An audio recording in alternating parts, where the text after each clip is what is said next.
Hi friends, welcome to my channel. ನನ್ನ ಚಾನಲ್ನ ಇನ್ನೂ ಸಬ್ಸ್ಕ್ರೈಬ್ ಮಾಡ್ಕೊಳ್ಳಿಲ್ಲ ಅಂದರೆ ಇವಾಗಲೇ ಸಬ್ಸ್ಕ್ರೈಬ್ ಮಾಡ್ಕೊಳ್ಳಿ. ಇವತ್ತಿನ ದಿನ ಎಪಿಸೋಡ್ನಲ್ಲಿ ಏನಾಗುತ್ತೆ ಅಂದರೆ, ನವರಾತ್ರಿ ಹಬ್ಬದ ಸಮಯದಲ್ಲೇ ದೇವಕಿ ಸೌಂದರ್ಯ ಸೀಮಂತನ ಇಟ್ಕೊಂಡಿರ್ತಾಳೆ. ಇದಕ್ಕೆ ವೇದ ಅವರ ಅಮ್ಮ ತುಂಬ ಬೇಜಾರು ಮಾಡಿಕೊಂಡು ಅವ್ರ ತಂದೆ ಹತ್ರ ಹೇಳ್ತಿರ್ತಾಳೆ, ಇವಳು ನೋಡ್ರಿ ಈ ನವರಾತ್ರಿ ಸಮಯದಲ್ಲೇ ಹೀಗೆ ಮಾಡ್ತಾಳೆ, ನಮ್ಮ ವೇದ ಮುಖ ನೋಡೋಕ್ಕಾಗಲ್ಲ ಈ ಟೈಮಲ್ಲಿ ಅಂತ ಹೇಳ್ತಾರೆ. ಆವಾಗ ವೇದ ಅವ್ರ ತಂದೆ ಇದ್ಕೊಂಡು, ಅಲ್ಲ ಕಣೆ, ನಮ್ಮ ಮನೇಲಿ ಸೂತ್ಕ ಇದೆ ಅಂತ ಬೇರೆಯವ್ರ ಸಂಭ್ರಮ ಪಡಬಾರ್ದು ಅಂದರೆ ಹೇಗೆ ಪಾಪ ಅವ್ರ ಸಂಭ್ರಮ ಅವ್ರು ಮಾಡ್ಕೊಳ್ಳಿ ಬಿಡು ಅಂತ ಹೇಳ್ತಾರೆ. ಅವಳು ಬೇಕು ಅಂತಲೇ ಮಾಡ್ತಿರೋದು ಅಂತ ವೇದ ಅವ್ರ ಅಮ್ಮ ಹೇಳ್ತಾರೆ. ಅದಕ್ಕೆ ಅವ್ರ ತಂದೆ, ನೀನು ತಪ ಅಂತ ಮಾತಾಡಿ ವೇದನ ಮುಂದೆ ಮಾತಾಡಿ ಅವಳ ಮನಸ್ಸಿಗೆ ನೋವು ಮಾಡಬೇಡ, ಯಾರಿಗೊತ್ತು ಅವಳೆಲ್ಲ ಮರ್ತಿರ್ಬೋದು ಅಂತ. ಈ ಕಡೆ ದೇವಕಿ ಸೌಂದರ್ಯಂಗೆ ದೃಷ್ಟಿ ತೆಗಿತಾ, ಸೌಂದು ಏನೇ ನೀನು, ನಾನು ಊರವನ್ನೆಲ್ಲ ಕರೆಸಿ ಸೀಮಂತ ಮಾಡ್ತಾ ಇದ್ದೇನೆ, ನಿನ್ನ ಮುಖದಲ್ಲಿ ನಗು ಇಲ್ಲ, ನಿನ್ನ ಗಂಡನು ಪತ್ತೆ ಇಲ್ವಲ್ಲ ಅಂತ. ಆವಾಗ ಸೌಂದರ್ಯ ಹೇಳ್ತಾಳೆ, ನೀನೇ ಕೇಳು ನಿನ್ನ ಅಳಿಯನನ್ನ ಅಂತ. ನಾನು ಕಾಲ್ ಮಾಡಿದ್ದೇನೆ, ಆಸಾಮಿ ರಿಸೀವೇ ಮಾಡೋದಿಲ್ಲ ಅಂತೇಳಿ ಈಗ ಇನ್ನೊಮ್ಮೆ ಮಾಡ್ತೇನೆ ಅಂತ ಹೇಳಿ ಕಾಲ್ ಮಾಡ್ತಾಳೆ. ಆವಾಗ ಅವನು ಕಟ್ ಮಾಡ್ತಾನೆ. ಅಲ್ಲ ಕಣೆ, ನನ್ನ ಕಾಲನ್ನೇ ಕಟ್ ಮಾಡ್ತಾನೆ, ನೀನು ಮಾಡು ಒಮ್ಮೆ ಅಂತ ಹೇಳ್ತಾಳೆ. ಆವಾಗ ಸೌಂದರ್ಯ ಕಾಲ್ ಮಾಡಿದಾಗಲೂ ಅವರು ರಿಸೀವ್ ಮಾಡೋದಿಲ್ಲ. ಅಲ್ಲ ಕಣೆ, ನಿನ್ನ ಮೇಲೆ ಅವನಿಗೆ ಪ್ರೀತಿನೇ ಇಲ್ವೇನೆ, ಹೆಂಡತಿ ಗಂಡನನ್ನು ಹೇಗೆ ಇಟ್ಕೋಬೇಕು ಗೊತ್ತಾ ಅಂತ. ಆವಾಗ ಸೌಂದರ್ಯ ಹೇಳ್ತಾಳೆ, ನಿನಗೆ ದುಡ್ಡಿರುವ ಅಳಿಯಬೇಕಿತ್ತು, ಸಿಕ್ಕಿದ್ದಾರೆ, ನೀನು ಪ್ರೀತಿ ಗೀತಿಯೆಲ್ಲ ಎಲ್ಲಿ ನೋಡ್ತೀಯ ಅಂತ ಹೇಳ್ತಾಳೆ. ಈ ಕಡೆ ವೇದ ಸೌಂದರ್ಯಂಗೆ ಚೆನ್ನಾಗಿ ರೆಡಿ ಮಾಡ್ತಾಳೆ. ಆದರೆ ಸೌಂದರ್ಯ ಮುಖದಲ್ಲಿ ನಗುನೇ ಇರಲ್ಲ. ಆವಾಗ ವೇದ ಕೇಳ್ತಾಳೆ, ಯಾಕೆ ಒಂದು ಸ್ವಲ್ಪನೂ ನಗು ಇಲ್ಲ ನಿನ್ನ ಮುಖದಲ್ಲಿ, ನೀನು ಎಷ್ಟು ಖುಷಿಯಾಗಿರಬೇಕು ಗೊತ್ತಾ ಅಂತ.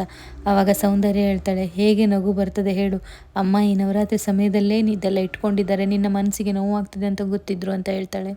ಆವಾಗ ವೇದ ಹೇಳ್ತಾಳೆ, ಹಳೆ ಗಾಯ ಆಗ್ತಾ ಇದೆ ಅಂತ. ಆವಾಗ ಸೌಂದರ್ಯ ಹೇಳ್ತಾಳೆ, ಆದರೆ ಅಮ್ಮ ಅದಕ್ಕೆ ಉಪ್ಪು ಸುರಿದು ಮತ್ತೆ ಪದೇ ನೆನಪು ಮಾಡ್ತಾರಲ್ಲ ನಿನಗೆ ಅಂತ ಹೇಳ್ತಾಳೆ.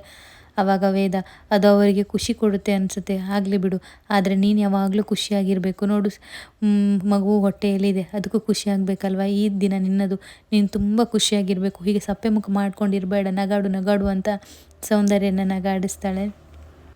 ಈ ಕಡೆ ವಿಕ್ರಮ್ ತುಂಬ ಬೇಜಾರಿಂದ ಒಬ್ಬನೇ ನದಿ ದಂಡೆ ಮೇಲೆ ಕೂತ್ಕೊಂಡು ಯೋಚನೆ ಮಾಡ್ತಾ ಇರ್ತಾನೆ.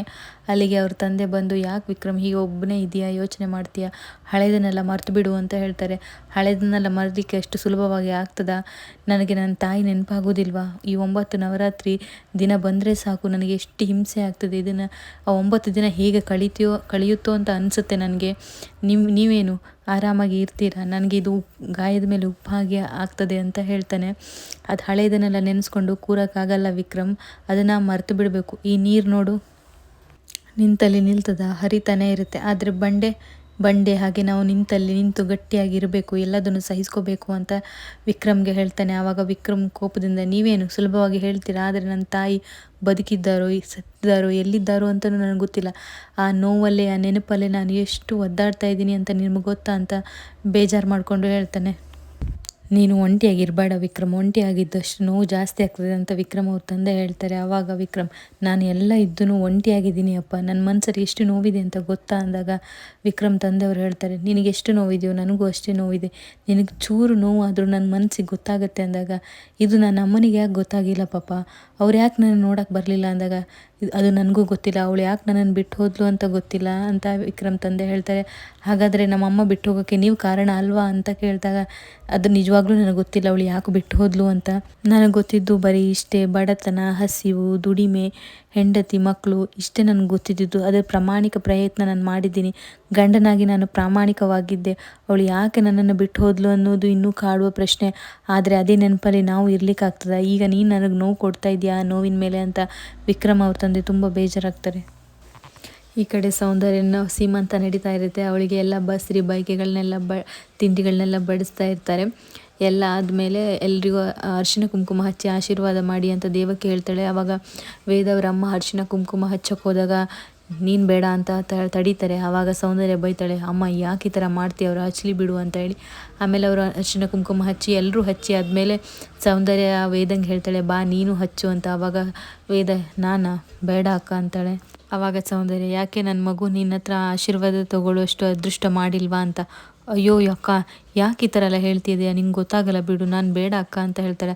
ಆವಾಗ ಅಲ್ಲಿದ್ದವರೆಲ್ಲ, ವೇದ ಆ ಬಸರಿ ಹೆಂಗಸು ಅಷ್ಟು ಕೇಳ್ಕೊತಾ ಇದ್ದಾಳೆ, ನೀನು ಹೋಗಿ ಅರಿಶಿನ ಹಚ್ಚಬಾರ್ದಾ ಅಂತ. ಆವಾಗ ವೇದ ಬಂದು ಅರಿಶಿನ ಕುಂಕುಮ ಹಚ್ಚಲಿಕ್ಕೆ ಬರ್ತಾಳೆ.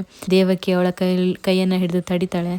ಅಮ್ಮ ಯಾಕೆ ಅವಳನ್ನ ತಡಿತಿದ್ಯಾ ಅಂತ ಸೌಂದರ್ಯ ಕೇಳಿದಾಗ ಸುಮ್ಮನೆ ಬಾಯಿ ಮುಚ್ಚೆ, ನಿನಗೇನು ಗೊತ್ತಾಗಲ್ಲ, ಇವಳು ಮಾಡಿರೋದು ನೀನು ಮುತ್ತೈದೆಯರನ್ನೆಲ್ಲ ಮುಟ್ಟಿ ಆಶೀರ್ವಾದ ಮಾಡಿದ್ರೆ ನೋಡಿದರೆ ಉಂಟಲ್ಲ ಅಂತ ದೇವಕಿ ಚೆನ್ನಾಗಿ ಬೈತಾಳೆ.